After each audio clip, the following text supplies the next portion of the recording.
真空波動拳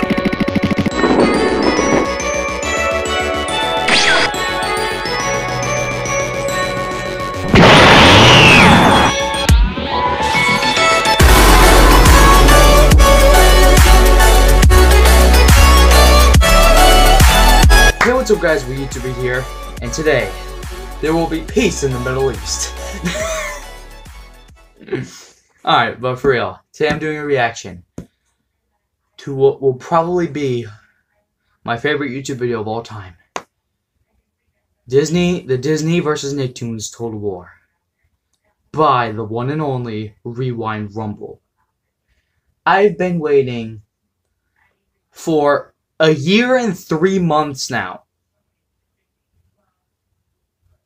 But finally I shall get happy, which I already have been, but I shall get hyped and excited for this war. Now, technically, you're watching this on Saturday. Today for me, it's Wednesday. The reason why I'm not uploading, didn't upload this on Wednesday is because I wanted to combine both reactions, so it could be like one big video, so you didn't have to like jump back and forth and whatnot. So, with that being said, the original link will be in the description. In fact, I'm probably gonna share it so much that I'm probably not gonna stop. And make sure you go subscribe to Rewind Rumble and Animation Rewind, the best YouTube channels ever. And with that, let us begin.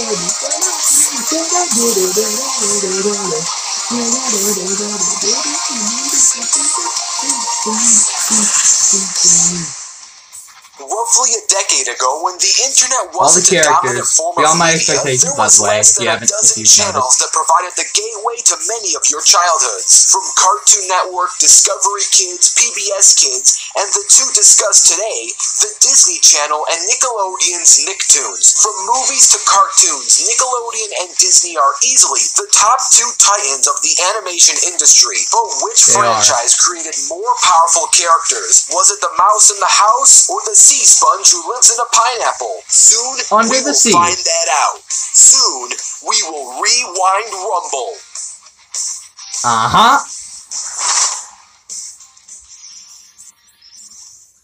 Before we get into things, I just want to say that this Total War will feature characters that are bloodlusted, which means that the characters are not subject to morality, and they'll do whatever it takes to kill their opponents. This will allow characters from the Fairly OddParents universe to break the rules, and it will allow Disney characters like Genie to directly kill, something he wouldn't otherwise be able to do.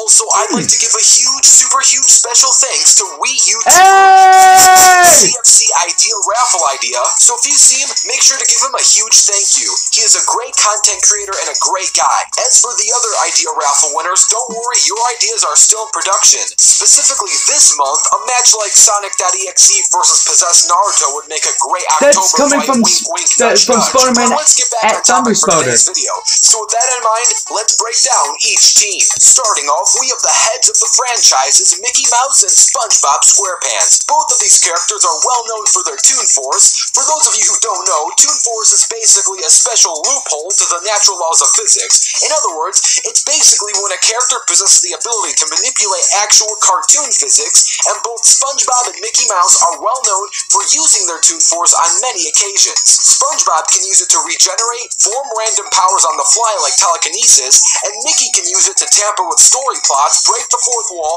and bypass any and all laws of physics. Mickey is skilled with his Keyblade, while SpongeBob is skilled with his spatula. In In combat, keyblades are wielded the same way as swords are, with the specific style varying with the wielder. SpongeBob can use a spatula in a very similar way Mickey can use his keyblade. Their most powerful forms are Sorcerer Mickey and the Invincibubble. Sorcerer Mickey can bring inanimate objects to life and can move entire constellations of stars with a single hand swipe. The Invincibubble is powered by the magical page, which can offer SpongeBob universal levels of power. Next up, we have the goofball sidekicks, Patrick Star and Goofy Goof. Hey, Goofy Bowser Goof, Bikini known Bottom better Jelly simply as Field Goofy, is clumsy but ultimately good-natured. Goofy is one of Mickey Mouse's and Donald Duck's best friends. However, he is not too bright, and this can lead to problems sometimes. Goofy is well known for his extreme durability. He is so durable that he can survive mountain-high free falls, moon-busting explosions, and even high-tier reality warping. Patrick Star is SpongeBob's best friend, neighbor,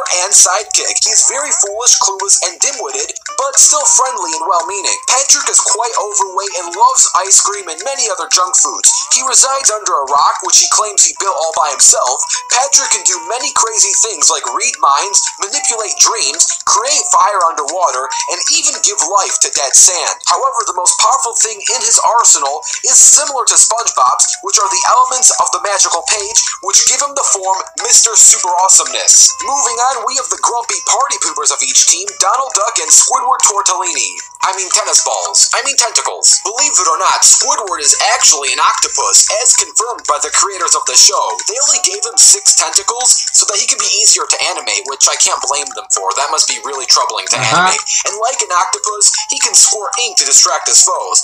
Unlike an octopus, he can play terribly bad clarinet music, which has been confirmed to do actual physical damage to those who hear it. His most powerful form is his Sour Note Super form, with again, that magical page. Donald Duck has been described as a problem child by Walt Disney. Maybe this holds true for all Donalds, but that's a different topic for a different day. Donald may be quite hot-headed and angry at times, but this can be used for his advantage. He has been on many combat-filled adventures before, mainly as a royal magician of Disney Castle and one of King Mickey's most loyal attendants. He has helped Sora and Goofy in many dangerous situations and is a pretty good uncle. Next up, we have the teenage boys with transforming superpowers, Danny Phantom and Jake Long. Danny, of course, is the son of Ghostbusters. His parents have been working on a device known as the Fenton Ghost Portal.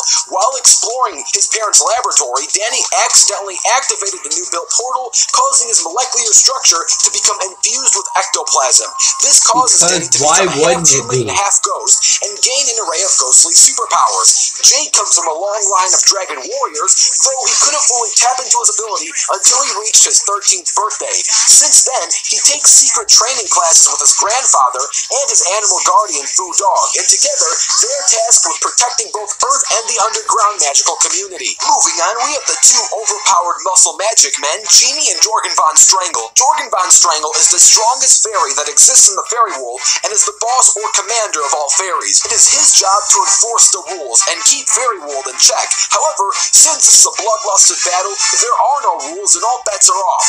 With this, Jorgen can do some really nasty things. He is easily star level as his magic can scale to moving the sun millions of miles in a matter of seconds. Most genies are usually very stern and angry when they are released from a magical lamp. Genie from the Aladdin series is pretty much the opposite. Genie loves taking things easy, cracking jokes, and being generous, but that doesn't mean he isn't a powerhouse. With his magic, Genie can do many things. He is shown to travel through star clusters in seconds, making him massively faster than light. He has spinned the earth with his finger and can scale to Jafar, who's expanded into space. Next up, we have the Jungle Men, Tarzan and Tak. Tarzan was orphaned during his infancy as his parents were tragically hunted down by a big cat that goes by the name of Saber. While in most realistic scenarios, Tarzan would have been someone's lunch a few days later, maybe even a few hours later.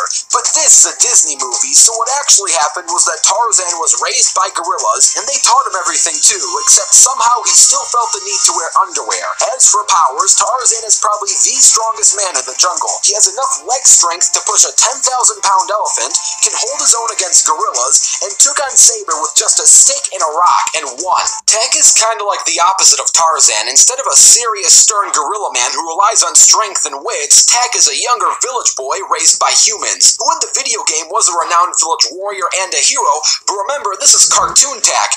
This cartoon takes place years after his warrior days. He is retired, lazy, and has a much smaller arsenal. His main weapon in the cartoon is the magical staff known as the power of Juju. With this staff, Tay can increase his physical stats, morph animals into monsters, and use it like a batting club that emits range-based energy attacks. Moving on, it's the classical brains versus brawn matchup, Hercules versus Jimmy Neutron. Now, don't get too confused, Hercules can also be quite smart, and Jimmy can be quite strong too, though they are mainly known for the latter being either strong or brainy. Hercules is the son of Zeus and prince of gods. However, Hades poisoned Hercules at a young age and made him a demigod. As a demigod, he still has all of his godlike strength and power, but he's mortal, and that didn't stop Hercules from achieving many great things that no actual god in Olympus has ever really done. Hercules' greatest accomplishment was defeating both Hades and all of his titans. Each titan is roughly the size of a mountain. An average mountain can weigh anywhere from 150 to 200 billion tons, and while holding all 4 titans at once, Hercules was strong enough to lift and throw them outside of the solar system. James Isaac Neutron is a 12-year-old boy from Retroville. Unlike all the other boys, Jimmy hates aggressive pizza and is a boy genius. He has invented a time machine, a shrink ray, a rocket, a jetpack, nanobots, Goddard, his robot dog, a brain drainer, cloning machine, the neutronic air gum that allows humans to breathe underwater, and even learned that he can get superpowers by flying through the Van Pattern radiation belt. This is not the same as the real Van Allen radiation belt, which protects the Earth from dangers of space, but it's quite similar. Jimmy's most useful tactic is his ability to have a brain blast. A brain blast is an exclusive ability that no other brain in the series has. It allows Jimmy to unlock information or an idea that will help him get out of a situation. Next up, we have the robots/vehicles with human-like characteristics, Lightning McQueen and Jenny XJ9. Lightning McQueen is a Piston Cup champion racing veteran and was once involved with espionage. He is skilled with driving on all types of terrain and is quite fast, especially for his age. His base car form can reach speeds of 200 miles per hour, and with boosters, he can double his speed. He also has a jet mode and a monster truck mode. The jet mode allows for flight and missile range attacks, and the monster truck mode offers more strength and destructive force. Jenny Walkman was designed specifically to fight crime and protect humanity from evil. However, XJ9 really just wanted to be a normal teenager. To compromise, she balances her life by going out to school, also fighting crime when there's an emergency. What makes her so good at fighting crime is her state-of-the-art technology.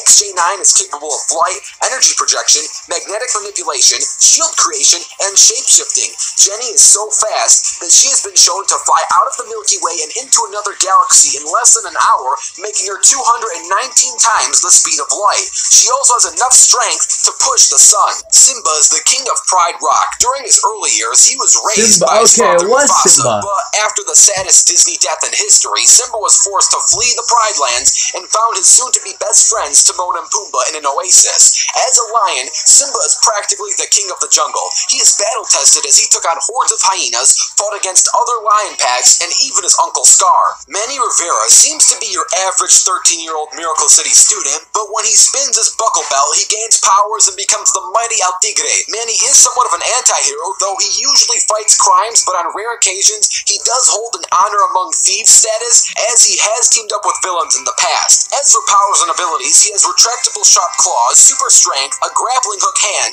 and an ancient tiger spirit. This spirit gives him enhanced durability and power. If someone manages to take off his belt, he will lose his powers immediately and become a normal 13-year-old schoolboy. Moving on, we have the element benders, Aang and Elsa. Shortly before the beginning of the 100-Year War, Aang was frozen in an iceberg for 100 years. He later emerged, still biologically 12 years old, into a war engulfed by war. Luckily for Aang, he has an impressive array of skills, powers, and abilities. Aang was extremely agile and quick, even without bending, but with bending, he has a whole other set of problems for his foes. He can airbend, waterbend, earthbend, firebend, and even energy bend. Energy bending allows the bender to both strip and restore a person's bending abilities and transfer knowledge from one person to another. Born during the winter solstice to King and Queen Arendelle, Elsa discovered early on that she had the power to manipulate ice and snow. Elsa is very skilled with manipulating such matter. She can easily use her powers to quickly build staircases, architecture, and even entire castles. Elsa can stop sharp ice pellets, cast frozen spells and storms upon entire towns,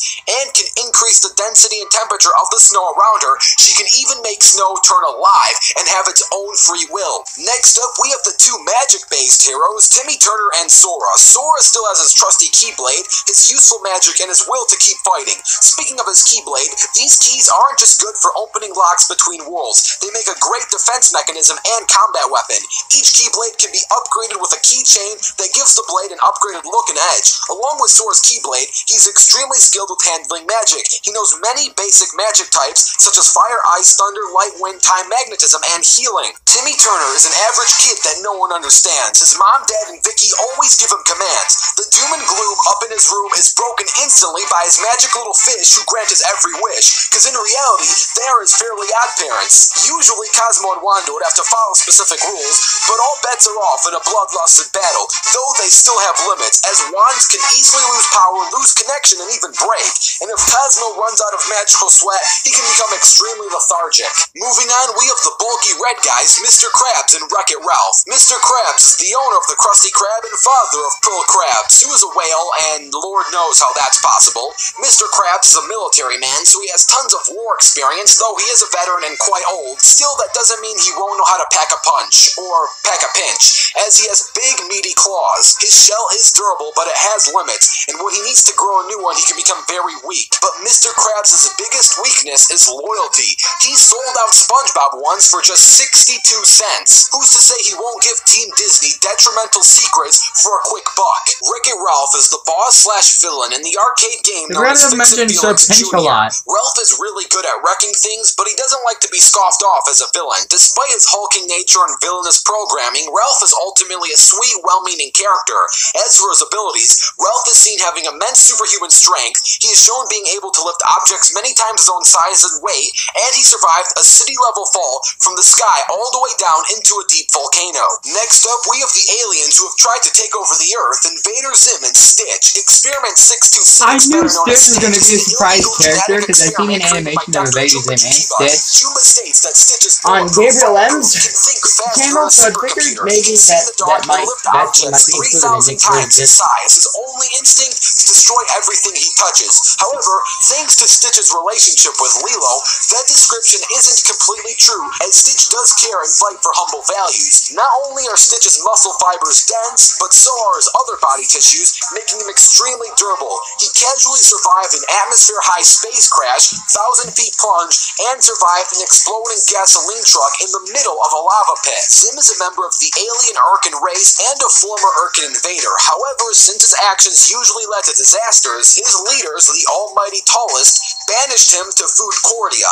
While there, however, Zim heard of an operation known as Operation Impending Doom 2, and obviously, not understanding the purpose of his previous exile out of pure pity, the almighty Tallest sent him on a fake quote-unquote secret mission to Earth in order to keep him occupied and away from the real Operation Impending Doom 2. While his home race does think that Zim is both irrelevant and worthless, little do they know Zim has tons of potential. He has genius intellect, is an expert pilot, and has many good disguises. Plus, he's got dangerous electric batons. And now it's time for a duo of monsters and their number one source of energy, which is screams or laughter from children. It's Sulley and Mike, and Lincoln and Lola Loud. Sulley is at the top of his ranking at Monsters Incorporated. It is his job to create as much energy as possible, and he does a great job at it, thanks to his sharp teeth, claws, raw monster strength, and size. At 11 years old, Lincoln is both the middle child and the only son of the Loud family. Those two sound pretty mundane, but don't forget he also has 10 sisters: Lori, Lenny, Luna, Luan, Lynn, Lucy, Lola, Lana, Lisa, and Willie Loud. Let's face it, Lincoln sucks. Joke out of the way. Superhero pseudonym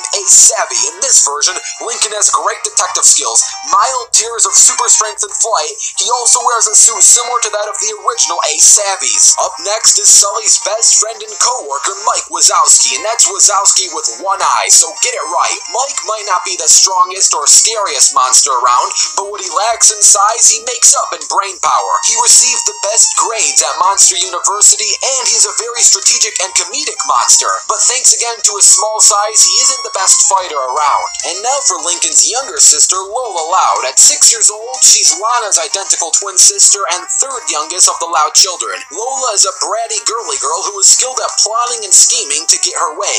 She inflicts retribution towards her siblings whenever they anger her. She and Lana are both missing their front teeth, and as for abilities, she's pretty much a normal 6-year-old girl with mild toon force in regards to at least wall-level durability.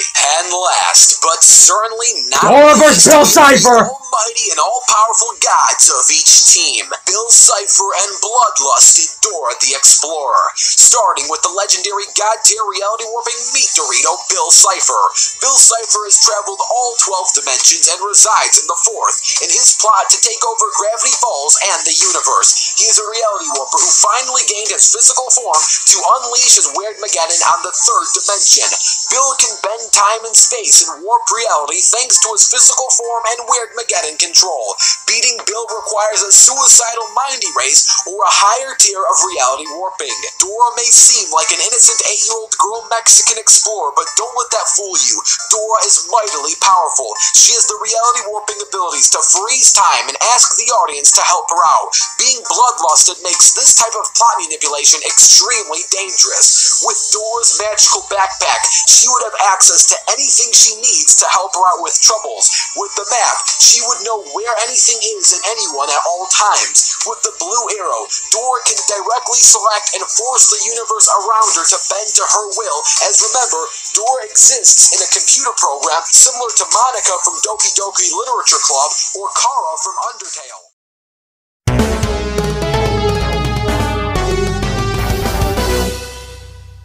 Three, two, one.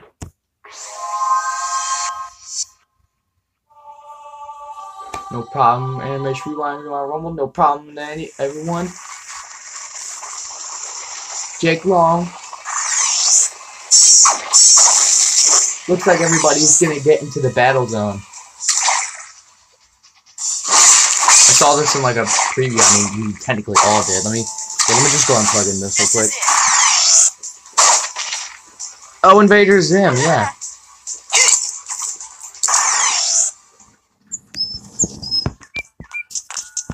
I'm glad I'm not too late. Okay, Mickey versus Timmy. No amount of therapy will ever make this moment okay. Ah! Alright. Between Timmy and Mickey, I'm gonna have to let this one go to Mickey.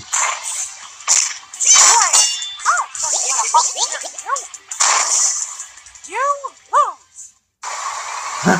It's like she plays. Jellyfish. Oh, this is where we get that 3v3 battle. Creature from the Krusty Krab.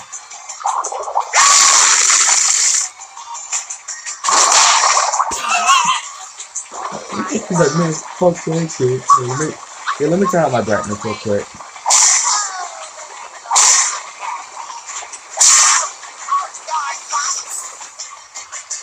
Squidward.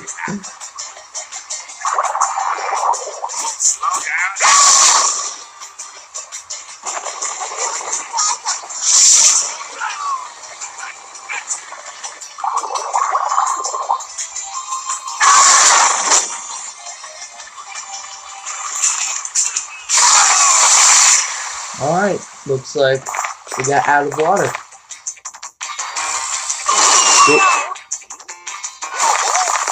Yeah, get there, Goopy. Alright, looks like this is about where we have seen.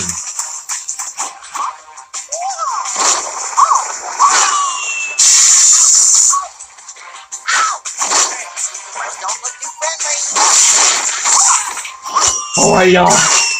About to get made battle sequence. Let's do this!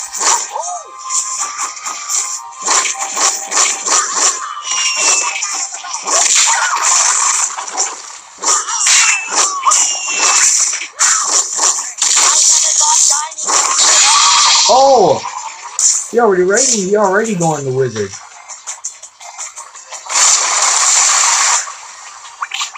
Mr.Krabs, you might want to watch out. Oh, I can tell this is anime. Also, I can tell this is animated by Gabriel Lamb. This is amazing. Squidward versus Goofy? Shouldn't it be down versus Goofy? Also, Squidward is getting his ass handed to him right now.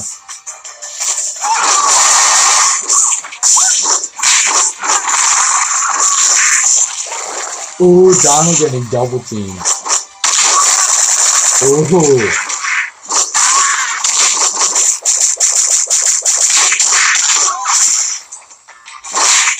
Ooh, they put Patrick to work right there. Oh yeah, Squidward. Nope, Squidward ain't doing anything. Come on, Squidward, do something.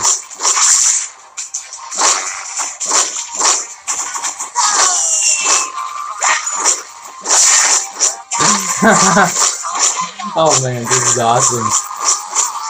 So much speed and max attack. Really looking good for the SpongeBob team right now.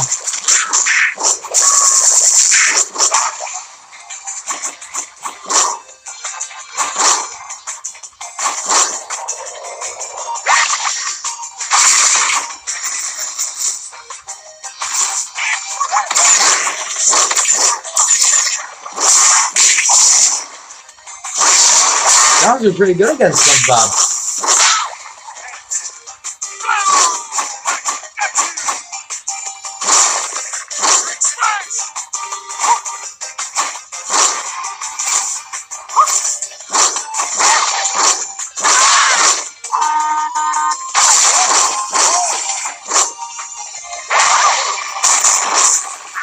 Squidward is doing basically nothing. Squidward turned into Sour Notes.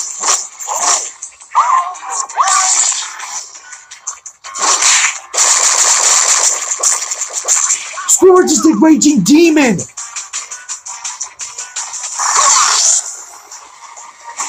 Okay, we have Sora and Jake Long versus Bill Cipher. It looks like we have Aang versus Sora and Jake Long versus Danny Fan. Jake Long versus them and Danny Fan versus Bill Cipher. Nah, man. Cipher going. Danny Fan, man. I know we're gonna be alright, Danny Fan. Look, they ain't looking good for them.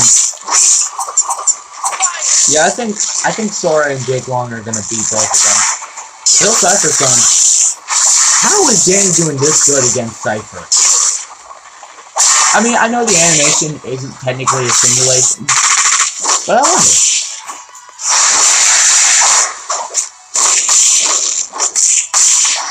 Also, keep in mind, guys, this Total War has preparation.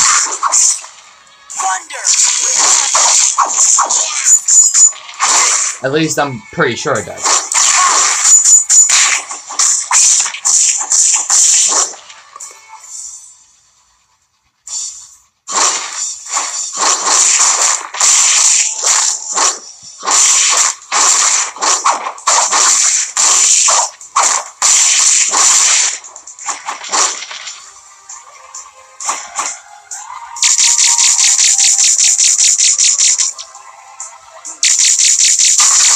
Yeah, this is where Jake Long be saying, I believe.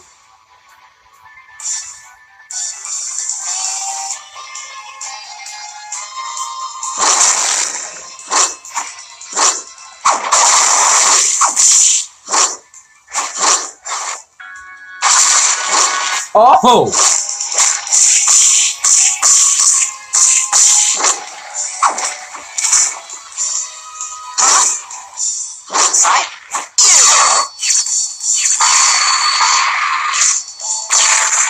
Yeah, Danny Van don't stand a chance.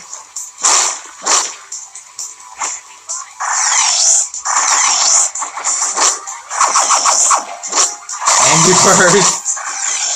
Cut the rope.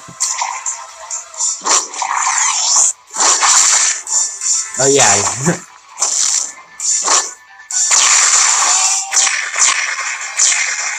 Wow, a lot of the Nicktoons are actually doing somewhat good against Bill Cipher. That's actually really surprising. I thought he would one-shot almost all of them.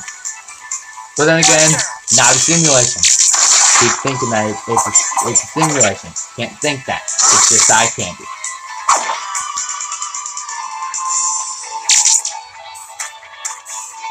I was about to say, Danny Phantom can't beat... Jake Long can't beat Danny Phantom in any way, shape, or form. Maybe if it comes down to human, maybe. But aside from that, like, what the fuck?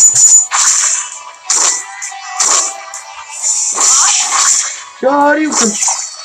At least I think that was.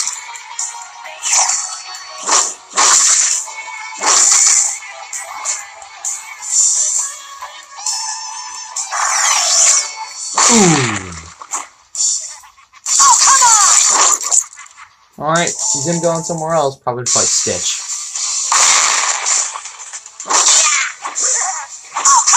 I knew this animation was going to be featured! I just knew it! I knew this animation was going to be featured. Gabriel Land's animation. I've seen this animation before. I knew it! This is where I knew that Stitch would be a surprise character in the war. Lincoln Lau versus Mike Wazowski. I'm gonna have to say Mike Wazowski.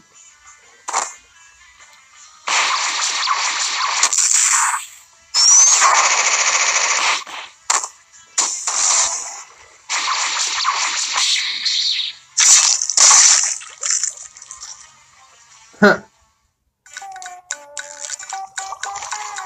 Alright, Bill Cipher and Bikini Bottom.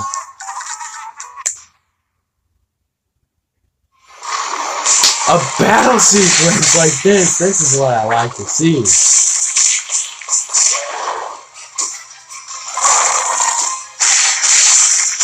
Yeah, Tigre versus Mufasa.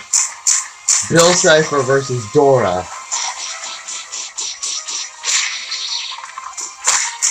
That one is a really tough one to call, but I'm gonna have to say Dora. Hercules versus Jimmy Neutron Buff.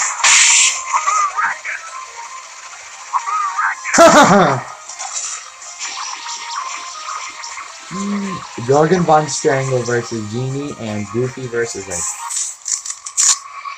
Weird Mageddon on Nicktoons. Hola, I'm Dora, and I need your Little G Fresh is voicing Dora. Hola, I'm Dora, and I need your talking to me. I need you to delete Bill Cipher. Baral Bill Cipher. Can you say Baral? Can you say Baral?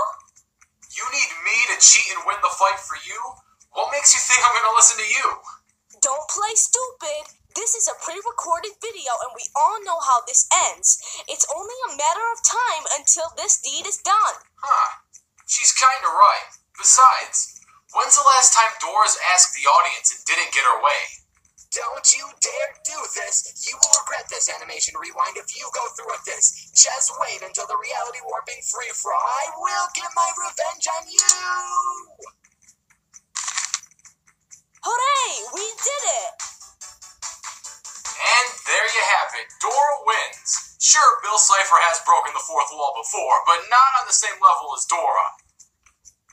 The winner is Team Nicktoons. Yep. I know it's crazy. How can a team that has Bill Cipher, Sora, and Mickey lose to a team in which their most powerful member is an 8-year-old Mexican girl? Well, you see, here's the important thing to know. Without Dora, Bill Cipher would have easily torn through Team Nicktoons. Heck, if we remove both Dora and Bill, had it been a 15 versus 15 instead of a 16 on 16, Sora, Mickey, Donald, and Goofy could easily cancel out and then beat SpongeBob, Patrick, Squidward, or Mr.Krabs, eventually destroying Team Nick, resulting in a Disney win. So before I explain why Team Nick wins, I first would like to explain how Team Disney would win had there been no Dora. And special thanks to Bowman for gathering these next few points on why Team Disney would beat Team Nick. Now, this all has to do with the fact that Sora is on Team Disney, and I'm going to say something crazy that will sound outlandish, but after you give me a chance to explain, maybe it would make some sense. Sora and anyone who can scale to him is multiversal when it comes to power. Not star level, not universal, multiversal. Hey! I know, it sounds crazy, but the first thing you need to know is that each world in Kingdom Hearts is separated into 3 areas. There's either a realm of light, realm of darkness, or an in-between. I'll also say that to even travel between worlds of either darkness or light, you need a portal. Sora opened one while they were in the realm of darkness, showing that they aren't in a single universe. The actual physical realms exist above the multiverse. Why does this matter? Because each world, aka every world, is separated separated by a barrier, which makes space travel impossible between them. During Kingdom Hearts 1, the only reason you could travel was because the barriers became weak due to the Heartless, and so they disappeared. The only possible way to travel between them was either using the corridors of darkness or the lanes between, which only a Keyblade wielder can open. According to Ansem Report 9, the Keyblade is said to hold phenomenal power. One legend says its wielder saved the world in opening the door that stores a world's heart. The wall around that world is broken down. We see this as a shooting star. Through this, Bowman has been able to understand the reason why the material known as gummy blocks has the ability to allow others to travel between worlds is because a world's wall collapsing is the appearance of the Heartless, but finding a world's door takes time, and robbing a world of its heart is a similar case. If the door had been closed by the key known as the Keyblade, you probably cannot reach that world's heart again. Before the one with the Keyblade appears in that world, someone has to take measures to do something. Supposing that there is a close relationship between the princess and the Keyblade,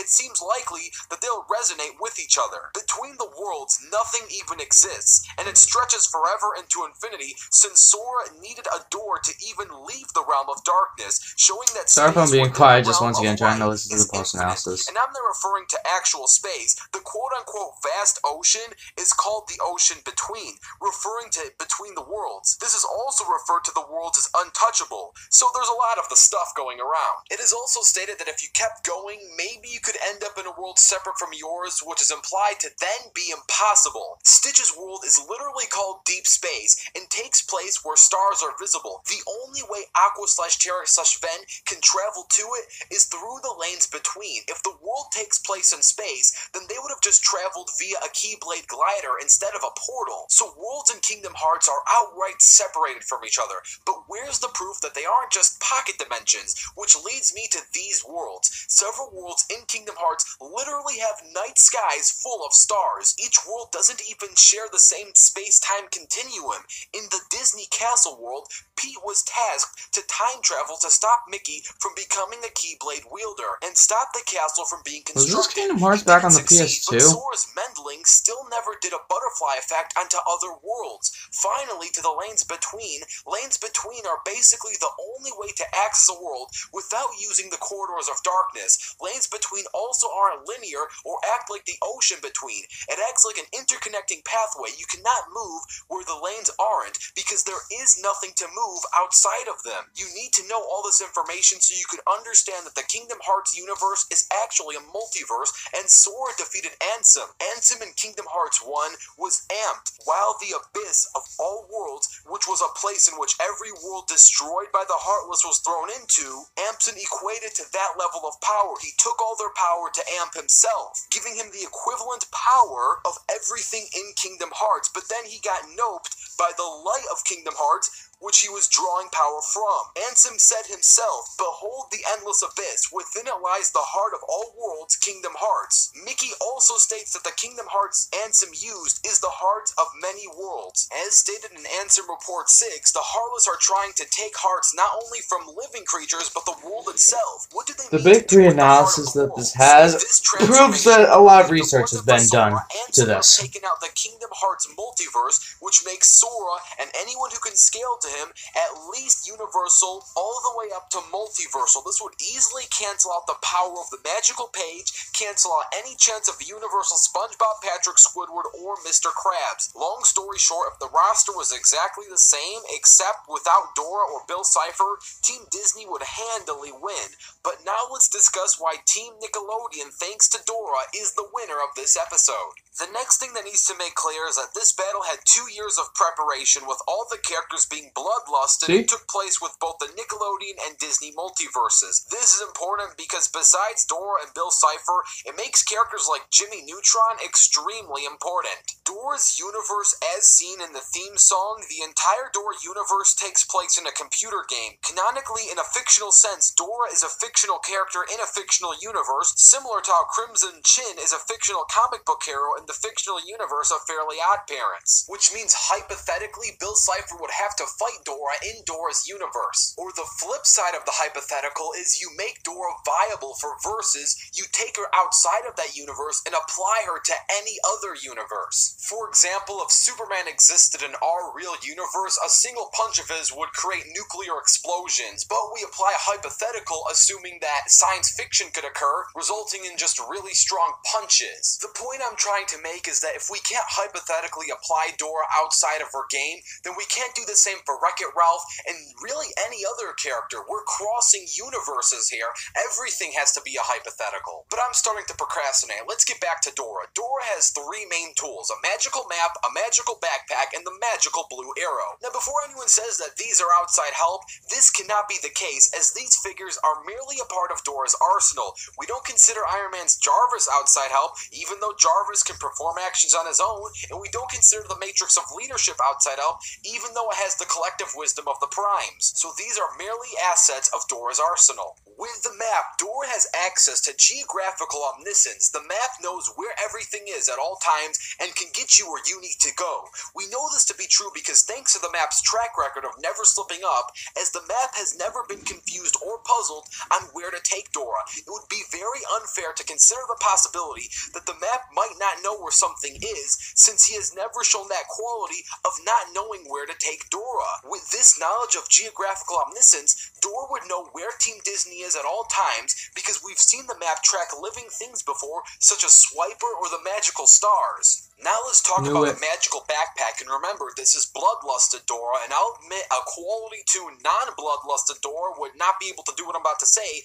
but with bloodlust turned on, Dora and the backpack can be a very dangerous combo. The backpack is a magical backpack that is prepared to give any tool that Dora needs to help her out no matter what. If Dora needs rope, the backpack has rope. If Dora needs a flashlight, the backpack has a flashlight. Now the first counter-argument to this duo is that someone would bring this up as a no-limits fallacy, but a no-limits fallacy can only apply to characters that are limited to specific dimensions and what they can do in those dimensions. I'll talk about this a little bit later, how Dora can bypass these 12 dimensions. Plus, if you take a look at Backpack's own official statement, the backpack even states, anything you might need, I got inside for you. Of course, you can argue that she says the phrase might need, but might need in this context only applies to the fact that she offers you multiple items that might help you and one item that will help you. Hence the term anything you might need, because you have to choose what you actually need. A great example is if bloodlusted Dora was facing Superman, because the backpack is magical, it would have kryptonite magically ready. If bloodlusted Dora was facing Bill Cipher, it can easily be hypothesized that the backpack would have the same cannon that Stamford had built that would have defeated Bill. Also, with prep, Jimmy Neutron probably could have figured out a way to build his own machine similar to that, and we'll save that also for later. The last and strongest trick up Dora's sleeve is the magical blue arrow and her ability to manipulate the plot via outraversal audience manipulation. This arrow can warp and bend all the laws of reality, destroy the universe by Xing out the game, and could force the audience to do whatever Dora commands them to. The blue arrow is the living embodiment of the player playing the Dora video game in their home.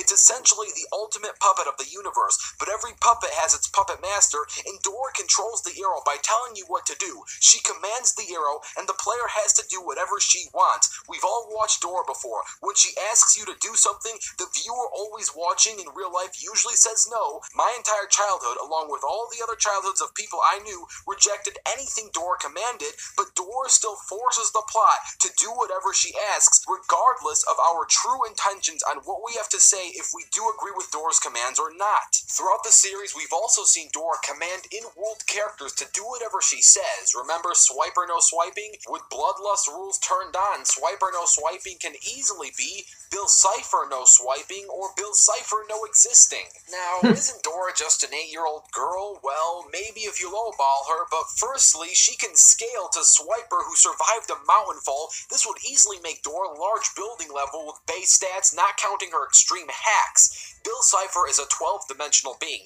meaning he can tamper with all 12 fictional dimensions, but he can't tamper with the Outroverse, aka our universe. Bill can notice and understand the Outroverse by breaking the fourth wall, but he can't tamper with it by manually forcing the plot in his favor.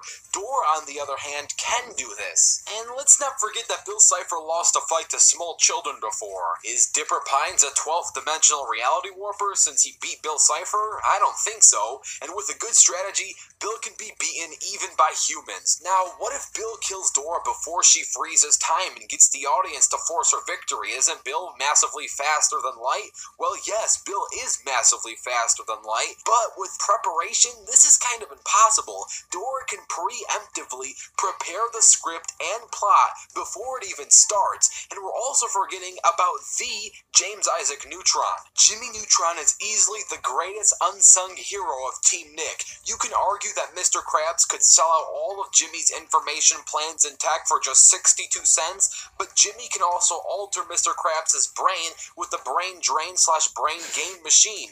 This machine turns Sheen Estevez into a god. If Jimmy can do that to a dimwit like Sheen, just imagine what would happen if Jimmy did this to someone like Jorgen Strangle. If Stan with preparation was smart enough to build a machine capable of disintegrating Bill Cipher, why wouldn't Jimmy be smart enough to do so? He probably wouldn't be fast enough to do so, but that's what Dora is here for. Jimmy Neutron also has a hypercube, which if he was fast enough, he would win via battlefield removal, though he just doesn't have the speed, but it's nice to point that out. To make a long story short, Team Disney would win if Dora was not in the equation. They would without question, thanks to Sora, defeat them all, but Dora and Jimmy Neutron with prep time is ultimately too much for anyone on that roster to handle, making the winner of this Rumble Team Nicktoons. Now, if you want to see a cartoon battle royale with Cartoon Network versus Disney versus Nickelodeon, all you have to do is I have a feeling that we're going to say something like this. Videos in this Disney versus Nick trilogy. If parts 1 through 3 of the Disney versus Nicktoons trilogy gets a combined total of 50,000 likes, the cartoon battle royale will be put into production. Don't forget to comment down your own ideas and stay tuned as the next fighters are going to be revealed on the next episode of Rewind Rumble. Ruby versus Deku.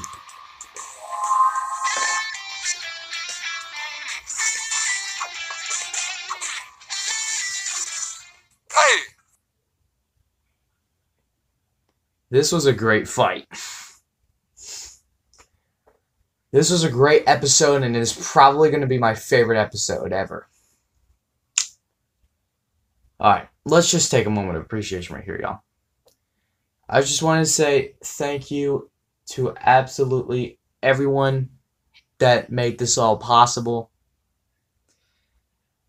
I'm very glad that I was able to be lucky enough to win the idea raffle.